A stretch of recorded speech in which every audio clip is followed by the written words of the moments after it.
Hello. In this time of end stage capitalism, and I call it end stage because it's a cancer, it's eating everything, everything is for sale, our attention, our emotions, and our empathy. It's so important at this point to say, no, my empathy is not for sale. Hello, I'm Carla McLaren. This is season 2, episode 2 of the Off Ramp Project. In season 1, episode 2 was about your emotions not being for sale, because your emotions, as it turns out, for many centuries, we've been taught that our emotions are irrational and not to be trusted and just full of pain. And, they're a complete pain. As it turns out, the emotions are actually like a foundation of everything we think, everything we do, every idea we have, every action we take. And emotions are crucial to how we function. They help us attach meaning to incoming data. Without emotions, we are not conscious. Empathy, which is first and foremost an emotional skill, has been sort of thrown in the trash heap with emotions. And my book on empathy, I call it The Art of Empathy, because empathy is not a science yet. People are catching up with the important things about emotions. Some people very slowly, some people not at all, but empathy is still, in the trash heap. Many people think of empathy as just kind of a lady skill. And I'll talk about that in episode 3. But basically, it's just empathy. I'm just feeling with you, and we're feeling so much. And how do you feel? It's looked at as a really kind of a soft and like an add-on skill that you can remove. A number of people are saying at this point that empathy is worthless or damaging or endangering. And there's a number of people who are saying this. There's an aspect of the Christian far right saying that empathy is no good, which is so weird because Jesus is like the hyper empath of all hyper empaths. How they got from Jesus to that is anybody's guess. There's also a subset of, I think, social psychologists and psychologists who look at empathy as like a lower level skill because it involves emotions, which they haven't caught up on. The whole emotions are at the basis of everything you do. They think of emotions mostly as pain. And so if you're empathic, if you're able to engage emotionally, then that means you're going to be in pain all the time. So why would you do that? And so their idea, and I call them the compassion camp, is that compassion is way better than empathy, because empathy gets you involved in the mud of human emotions, and compassion, you're sort of up here, with flowers and sparkles, not really touching what they consider, the lower areas of emotion. I don't agree with that at all. And I created the first ever functional model of empathy because there wasn't one and I needed one. When I started writing The Art of Empathy, what I wanted to write was a book that anybody who's dealing with any level of empathy, hyper empathy, which is where you feel everything and maybe you don't have a way to organize that, so it's uncomfortable, or hypo empathy, where you're not feeling enough from other people or from the world, so that you're not really kind of grabbing on to what's going on. I wanted hyper empaths and hypo empaths to be able to come to the art of empathy and figure out what was going on.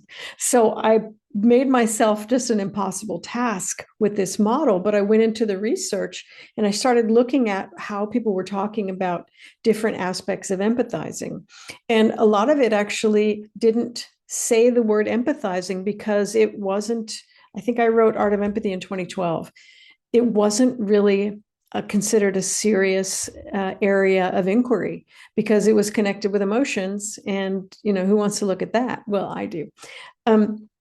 So part of it was on how children develop empathy, how primates develop empathy, how animals develop empathy, what it looks like when people don't develop empathy. So I was just sort of doing research all around, and I found some beautiful things on research studies on something called desire recognition, which is you're able to understand what the other person wants and needs, and that it's different from you. Just it was a fascinating situation, and I finally found the 6 aspects, which I put into a here's what needs to happen first, here's what happens second, here's what happens third, and in each of the 6 aspects, you can go squirrely, and the thing that can make it go squirrely is that you are in the presence of an emotion that you have no practice for yourself. So you're feeling that emotion, but your organism doesn't know what to do with it. And so you may shut down your empathy because that person is like an irritant to your system. Or you may go into hyper empathy and just move into the emotion with no skills. And your experience of that would be empathy is just pain. So with the compassion camp, I understand why they don't want empathy and they want compassion instead. Because if you don't have a functional way to work with all the different emotions, then it is going to be pain. And if you don't know what you're doing, it's going to be pain with no purpose. So I do understand. I have empathy for people who don't want empathy. Yeah. The third piece is, I think, now it wasn't his own idea. This is an idea that's going around in his world, but Elon Musk said that empathy was, I don't know, one of the most dangerous things in Western culture or something. Now, Elon has his own issues with empathy. He is neurodivergent, and a lot of neurodivergent people are hyperempathic. This is contrary to the idea that they're hypoempathic, that they don't empathize. In fact, they may be hyperempathic, and if they don't have emotional skills, because where do you get those? Then their experience of being with other people is pretty nasty. It's pretty bad. And I understand that if people say none of that empathy for me, here's the problem. If emotions underlie each of the things you think and believe, and each of the things you do, right there, they're central to the very the functioning of your being. And empathy is first and foremost an emotional skill. Then empathy, if you don't understand your emotions, you won't understand yourself, and you won't be very comfortable in this world. If you don't understand empathy, you're not going to understand why you behave in the way you do, because empathy is your ability to figure out the emotion that's happening and then where you want to be in regard to it, so that you can engage in perceptive and functional ways instead of just like, well, it's all just happening to me. If you decide to turn down your empathy, you're turning down your ability to engage, and not just with people, but with everything. Empathy helps us understand people, animals, art, literature, ideas, concepts. I have friends who are completely empathic and engaged and, amazingly perceptive about math or physics or astronomy, or I'm really, really empathic with plumbing. I go to a broken piece of plumbing and I'm like, well, what is it that you want to be doing? Right. And the plumbing will talk to me about that. I'd sure like this to be tighter, or this needs to go. Right.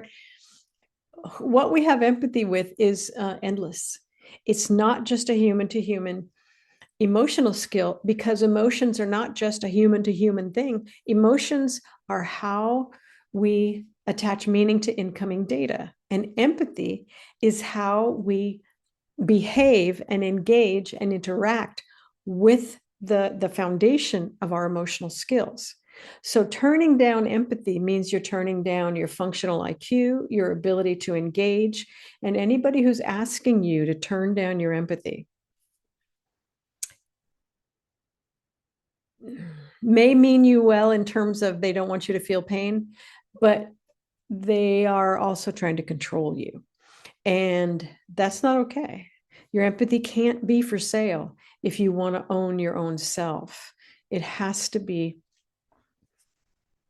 that you freely choose to empathize or not to empathize, not because people told you, we don't like that person, we don't like that whole group of people, we don't, you know what I mean? And then they're saying to be with us, you have to hate that guy. You have to turn down your empathy for those people, for that political party, whatever.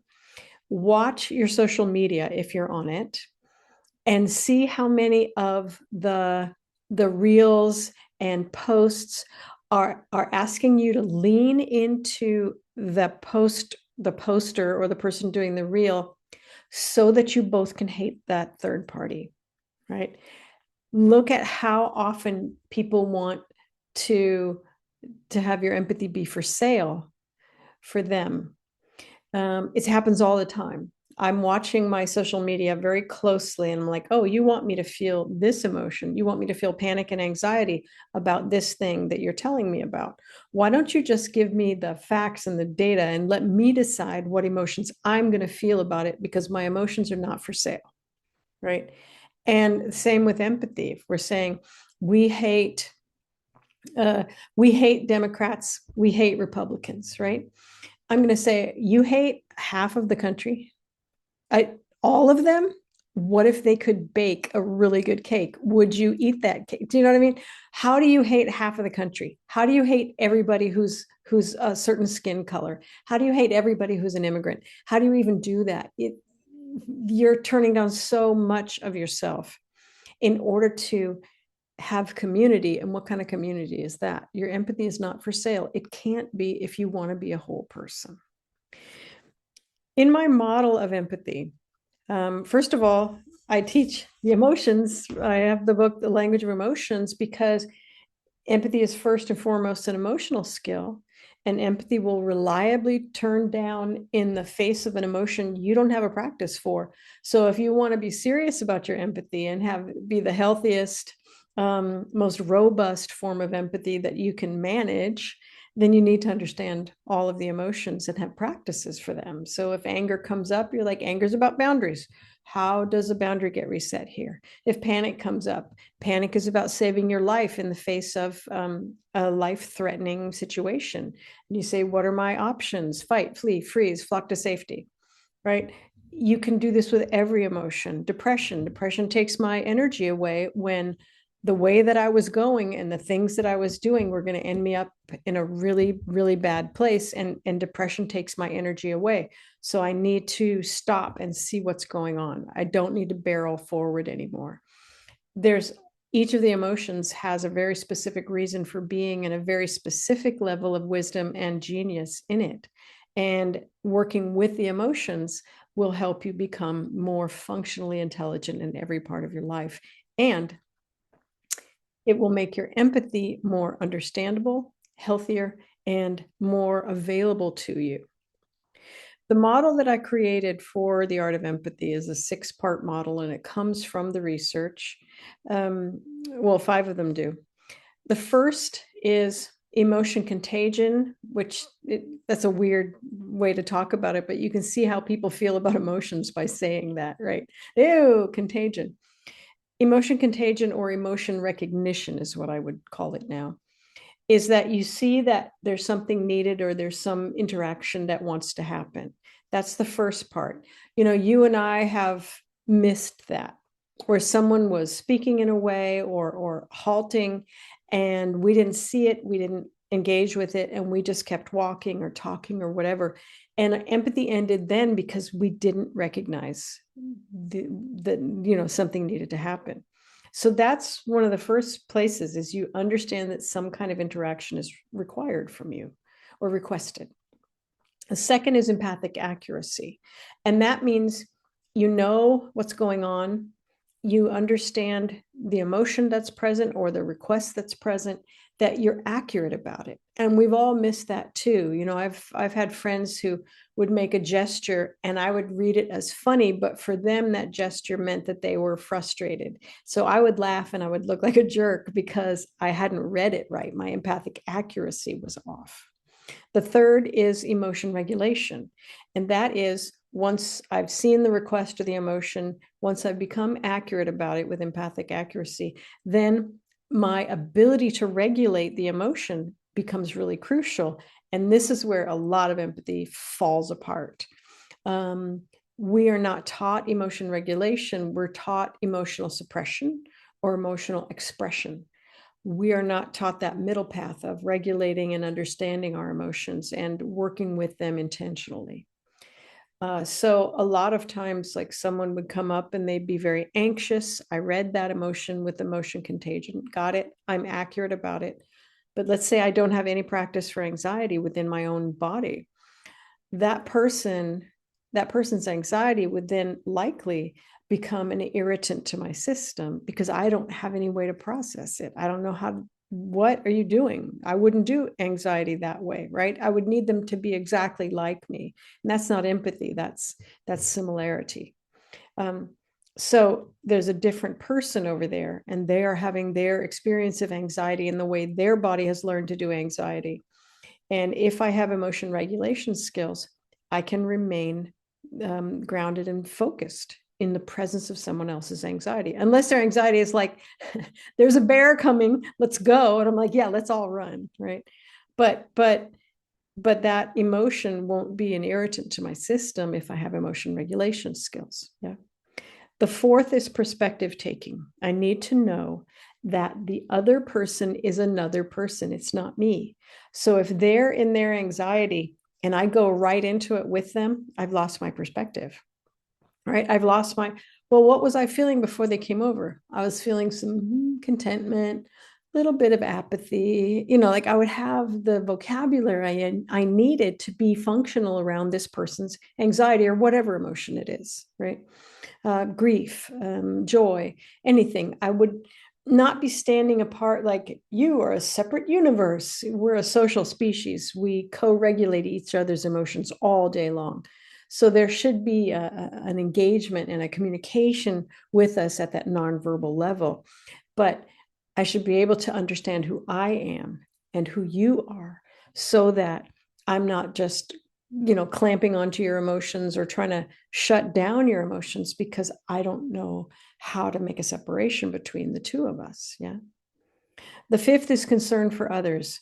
After I've known what is requested of me, I've been accurate with it, if I've regulated my emotions and if I've taken perspective, right?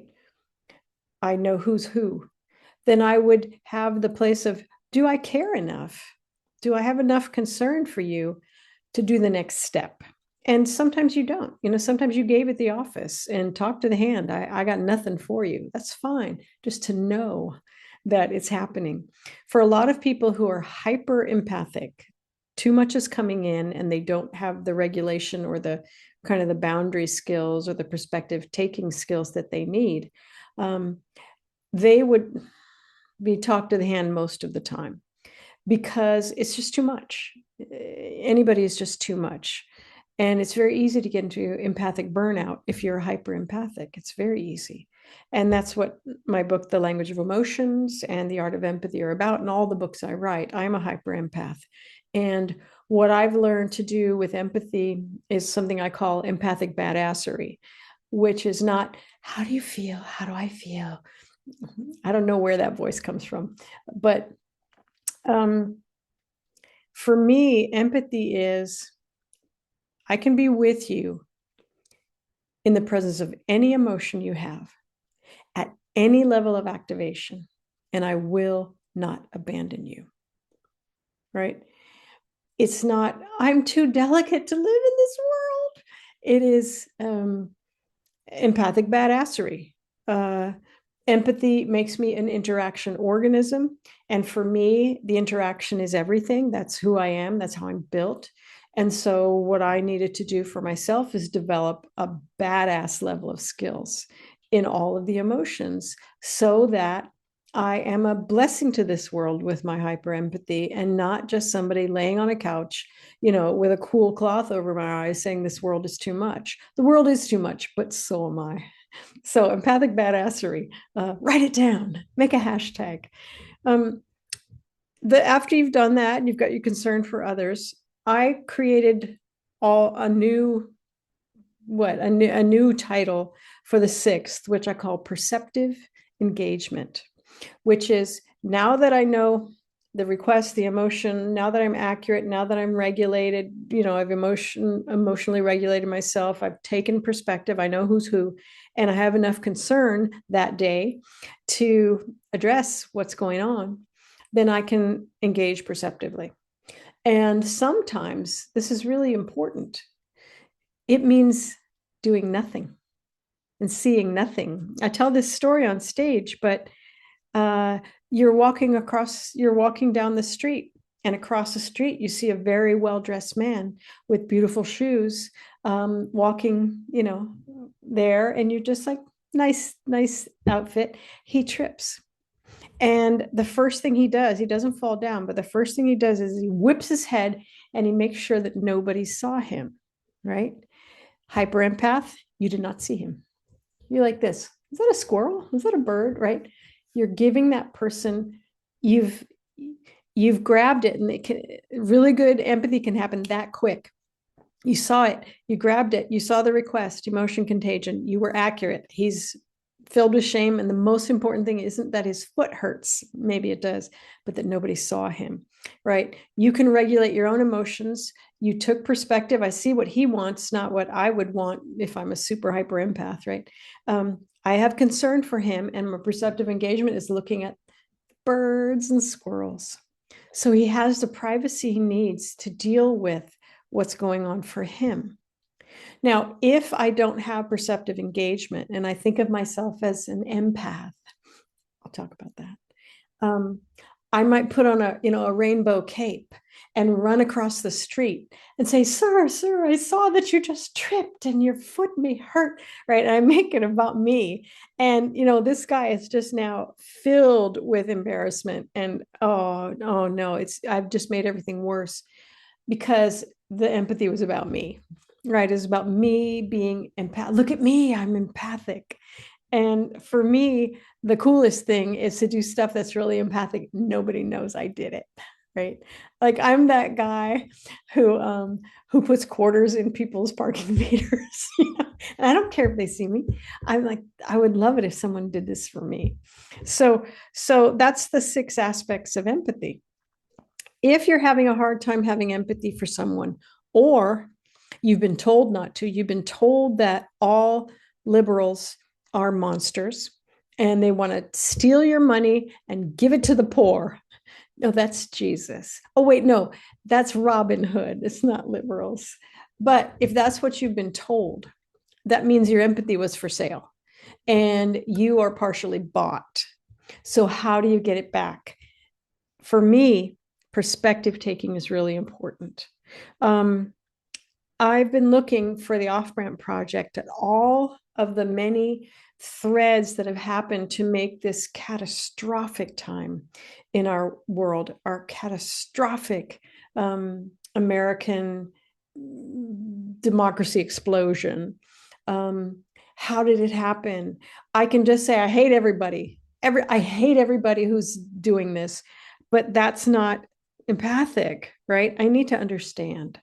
And so, is there a really, really, really troubling fundamentalist American Christian movement fueling this? Yes, there is. So I read about it in Jeff Charlet's The Family, The Secret Fundamentalism at the Heart of American Power. I also read Jeff Charlet's C Street, The Fundamentalist Threat to American Democracy. These were written in 2008 and 2010. He saw it coming. He's one of our geniuses.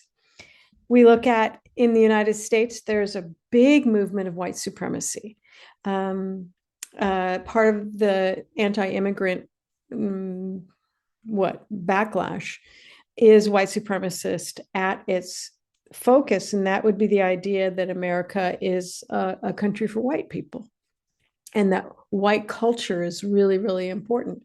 I read a number of books on white supremacy, but this one, most important, is a beloved child of the white supremacy movement, the godson, now goddaughter of David Duke, the son, now daughter of Don Black, who started Stormfront, left and can tell us what was compelling about being there, what they miss, and what the whole thing was about. I need perspective on this, so I don't just knee jerk hate anybody, who's trying to do white supremacy, because it doesn't help me to hate them. How does that help? What is it even doing? It's cutting off my empathy for people who, for whatever reason, are needing whiteness to be a thing that's important. Um, we know that there is a lot of cultic energy around MAGA, and there's also a tremendous cult called QAnon. And I needed to find out about that, right? It's perspective taking, it's keeping my empathy open. This is The Quiet Damage, QAnon, and the Destruction of the American Family by Jessalyn Cook. You see how many Post-its? I only put Post-its in books when there's something that I didn't know. And look at this book. There's so much I didn't know. It's an amazing movement, and understanding it is crucial to all of us, and it's also extremely painful. But what is pain? Grief, some anxiety, maybe some panic, sadness, right? I know how to work with those emotions. I'm going to be okay. But it's important to understand, so that I'm just not a reactive, anti-empathic person toward these groups who have moved in positions of power and changed my country into something that I don't recognize, right? This is, I got a stake in here. I also understand cognitive dissonance and motivated reasoning. So I read The Famous Mistakes Were Made by Not by Me by Carol Tavris and Elliot Aronson. It's important to understand that all of us will do anything to protect our ideas, even if they're completely silly. We've all done it. And if people are doing it now in regard to what's happening to our country, maybe understand how that works, so that you can be an off-ramp for them instead of an irritant to their system. I'm also looking at cults, and this book that I co-wrote with Janja Lalich, Escaping Utopia, growing up in a cult like I did, getting out like I did, and starting over, to understand what it is to be in a cult. Understanding the violence that we're seeing, the constant violence from ICE, now from the president. We're in, I don't know, week 3 of a completely ridiculous war again with Iran. And there's just no excuse for it. It's violence with no honor. Reading about violence in the book When Killing is a Crime by Tony Waters, and I was one of the researchers on this book. It's a wonderful study of violence and murder. One of the people I read, who I just found amazingly awake and aware, is Mark Cooney, who's in, I think, the University of Georgia. Warriors and Peacemakers, How Third Parties Shape Violence. We're going to talk about that this season. Understanding the Right, understanding the emotional tone of the right by the amazing, brilliant Arlie Russell Hochschild, who is the premier sociologist of emotion. If you want to understand emotion, you can't be in psychology.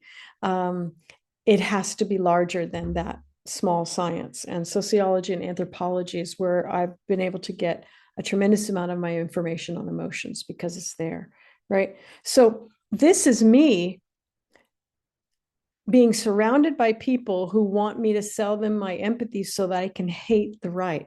I can hate white supremacists. I can hate people who are in QAnon. I can hate people who are violent. I can hate everybody. And I'm not doing it. This is what a hyper empath does, if they have any skills at all, right? Is you look into those people you've been asked to hate. We talked about hatred in season 1. And hatred, if you can grab your own hatred, it's about understanding the human shadow. And doing shadow work means that you are no longer a half person seeing the world in black and white, but you can encompass all of the things that you previously hated. Um, Doing shadow work is some of the most important work that you can ever do. And if you can't do it, if nobody has told you how to work with your hatred, you are basically a weapon that other people can use for their own ends. And we're seeing that everywhere on the right and the left. People being asked to hate and dehumanize others, which is your empathy's for sale. And you just sold it to the lowest bidder, right? Because what's going to come back from being a hater is basically nothing, right? You're going to be less functionally intelligent, less emotionally intelligent, less empathically intelligent. You're going to be less functional in the world in terms of coming up upon a group of people that you've been taught to hate, and you're just going to fall apart or hurt them or go into violence. You're going to be a weapon with no consciousness. When you can own your hatred, you can see that your empathy can grow to include people that other people are wanting you to hate, so they won't be alone. And I'm like, let's go hang out and sing harmony or something if you don't want to be alone. Don't don't screw with my emotional functioning for us to be together. That's not okay, right? Let's go do something fun. I've also been looking at ways to talk to people when things are as bad as they are now, where everybody's just shouting at each other. I've been watching the group called Leaving MAGA, and it started very small, then it blew up, and it blew up even further. There are a lot of people leaving the Trump world. There are a lot of people saying this is not what we signed up for. And what I'm seeing on social media is the people will make a public statement of being sorry, of helping people understand how they got to where they are. A lot of them were in fundamentalist religions, and they were taught these things of white supremacy and separating men and women as if they're different species, and hyper patriarchal stuff, and the end times, right? The whole thing. They grew up in it and they just fell into it, and they had an awakening, and they've stopped. And I see people on the left browbeating them, right? I'm like, my dude, what is your end game here? These people have left, and they're saying that they're sorry, and they're telling us why they were there. And this is perspective taking 101. Can you speak to them? Can you deal with them as human beings who screwed up so hard, or who were led to screw up because of the social world that they inhabited, right? To think that people can't come out of it, that people can't evolve, that people can't feel appropriate remorse is such a rough way to look at the world. Everyone has done things that are incredibly ignorant. Everyone has fallen for things that are ridiculous. Everyone has been a part of things that they look back and cringe. I remember what I used to wear in the 70s. Let's not talk about it. I'm kidding. I was one of the first purveyors, I guess, of the concept of the psychic empath. There were three of us back in the 80s and 90s. I was one of the proto empaths, and I was very sure that I was a psychic, and I had a whole career. And when I realized that I was wrong, dead wrong, that empathy is not a psychic skill, it's not a special thing, it's an entirely human skill, and it belongs to other animals, I was beside myself. And there was no one to help me, because the idea that people can be wrong, can be dead wrong, figure it out, and then move on from there wasn't even sort of in the zeitgeist, in the air. It wasn't, if you made a wrong decision, you just got to sit there and live with it forever. There was no sense of evolution of the soul. There was no sense of moving forward. And I had to take my career completely offline and go into a period of severe depression, severe rage, and I wouldn't want to wish that on anybody. I would never wish that on anybody. So if you've realized that, for whatever reason, you supported a person who's taking us into a terrifying war and who is cognitively and emotionally destabilizing in front of our eyes, and you're like, I never meant that. I'm going to listen to you. I'm not going to browbeat you and berate you and treat you like I've never made a mistake. I have a whole book called Missing the Solstice about having to leave my career, right? And having no one. I didn't have a leaving MAGA group. I just had a family who were horrified that I left my life's work, right? And then I had the opposite group, the skeptics, who were just really, I tried to hang out with them for a while, but they just weren't skillful at being people at that time toward me. They really thought that I must be a complete ignoramus. And, they would talk to me in that way. And I was like, y'all, my IQ could bench press you. Okay. It's not about being unintelligent. It's about the whole social world that I was from. And what these leaving MAGA people are saying is that this was my social world and these were what they were believing. And this was the expectations and these were our beliefs. And it all blew up. And I'm sorry. And I'm glad I'm out. And people on the right, on the left are just like, you can't be sorry. I will never forgive you. You're horrible and you need to suffer. I'm like, nope. Why is your empathy for sale like that? What are you getting from it? How much did they pay you to have you be unempathic in that way? Because I'll give you cookies and we can just go be empathic with every gosh darn person because we have empathic badassery, not just, empathy that's convenient. I've also been looking at books on how to talk. Sharon Ellison's Taking the War Out of Our Words.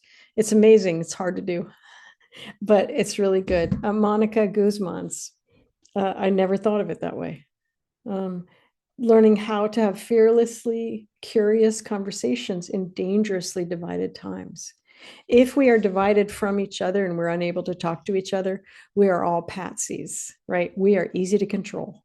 If we have lost our empathy for each other and if we're in hatred and panic and paranoia, we are easy to control. I don't want to be easy to control. My friend Emma Vandercliff um, did talk to me, which is what you can learn about de-escalation from hostage negotiations. And a hostage negotiator, you would think, are they the SWAT team? No, they're not. They're not the SWAT team. They go in and find out what is happening with the person who has gotten himself or herself into a place where, they've actually taken someone hostage. And what the hostage negotiators do is go in and use empathic badassery. They get into the mindset, they get into the perspective, they read the emotions, they're empathically accurate, they're regulating their emotions, they are de-escalating the situation. And that's amazing. We don't really see that very often.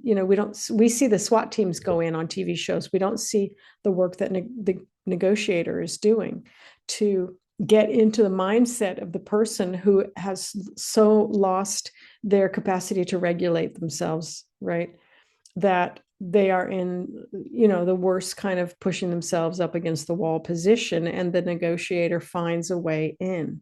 It's like, these are people we need to listen to, not the people on social media who are telling us to hate on people who had the courage to get out of the MAGA mindset when their families are still in there. And like my family, when I left my career as a psychic empath, couldn't even believe that of what they had done, right? There's also a book by Amanda Ripley called High Conflict, Why We Get Trapped and How We Get Out. And she has the concept of a conflict entrepreneur. And we'll talk about that, which is people who make money off of jacking into your emotions and manipulating you into high conflict behaviors. They continually jack you up. It's like coffee, really strong coffee for the emotions. And it's not good. Your emotions can't sleep after that. And how to see high conflict when it's happening. So you're like, oh, yeah, that language of, everything's devastating, it's horrifying, it's this, it's that. Um, and we're talking about mortgage rates. If people's emotional tone is just extremely high and extremely spiky, they are conflict entrepreneurs, and you don't want to help build their portfolio of money, and of empathy that you sold to them for the lowest price possible. Is to start taking perspective. Why are you so engaged and hyper emotional about mortgage rates? And why do you want me to be hyper emotional about mortgage rates? What will it do for me? What will it do for you? Right? It's knowing that you own your empathy, you own your emotions, and you have choices about what happens. You are not um, a piece of coin in the attention economy. You are a fully living, breathing soul with your own emotions, your own empathy, your own ways of seeing the world. And you don't have to give up yourself to be a part of a community or a group or a relationship. If people are asking you that, I'm gonna say there's 7 billion people on this planet. You can find someone who doesn't need that. Then there's this book, Calling In: How to Start Making Change with Those You'd Rather Cancel. This is Loretta J. Ross, and she talks about, I think this is especially important on the left. We tend to be perfectionistic. It's like you don't just have to support what I support. You have to support it in my way. You have to use my language, and you have to change the language like 30 seconds after the language changes, or you're nobody to me. There's a rigidity on the left. I'm on the left. That is not helpful. It's not helpful. And Calling In says you got people who agree with you 100%, you got 75%, you got 50%, all the way down to zero. She says probably you don't want to work with the 0 to 25s, but let's look at the 50%, right? Let's call them in instead of making these tiny little groups of people who are exactly perfectly exactly like us. The final thing I want to say about empathy is a lot of people think of empathy. They say we're in harmony with each other, we're empathic, but they don't mean harmony. Empathy is being different than someone, not the same. If you and I are feeling the exact same emotion in the exact same way, we have the exact same words for the exact same concepts, and we changed our words 30 seconds ago, and we both did it at the exact same time, there is no empathy there because there's no perspective taking. What there is similarity. And a lot of people think that empathy is similarity. It isn't. And this word harmony that comes over, I'm a harmony singer, I'm a harmony arranger. And the thing about harmony is it's different. That you may sing, the melody, and then someone else sings a third above. These are not the same notes. Maybe the melody is going along with it, but it's 3 notes above, right? So these are different. And then someone comes in with a walking bass. That has nothing to do with the melody. Maybe it's hitting some of the same notes, but they're entirely different. And then you've got these 2 harmonies, and then you have a lead singer come over the top who's singing the, recognizable melody. Now you've got 4 entirely different things happening. That's harmony. That's empathy. When we're together saying the same words in the same way and feeling the same way about things, that is unison. That is not harmony, right? Unison is interesting. For me, I'm like, no, let's go make some harmonies. But to be exactly like someone is to not be empathic. It's to be similar, right? To be empathic is to be different and to have enough skills in your emotions and your empathic capacity and your empathic badassery to not need everyone to agree with you and feel with you and know what you know and say what you say. It's to be able to sample and experience difference and not lose your way. That is empathic badassery. And it's not a soft skill, right? And soft skill means lady skill, okay? It's a way to slap at women. And we're going to talk about that, about women being more empathic than men. No, they're not. And I'll make that argument soon. But but to be truly empathic, to be robustly empathic, you are different than the other person. You are working, a great deal to understand where they're coming from, but you are different. You have perspective taking in there. That is how you do empathy in a way that won't burn you out, because you're not bringing the person's emotional tone into your body and trying to match it, right? Because that's not your emotional tone, it's theirs. Why are you bringing it in? What are you doing, right? That's similarity. That's not empathy. So, having all these differences that are going on in the United States right now and other countries, it's an opportunity for empathic badassery.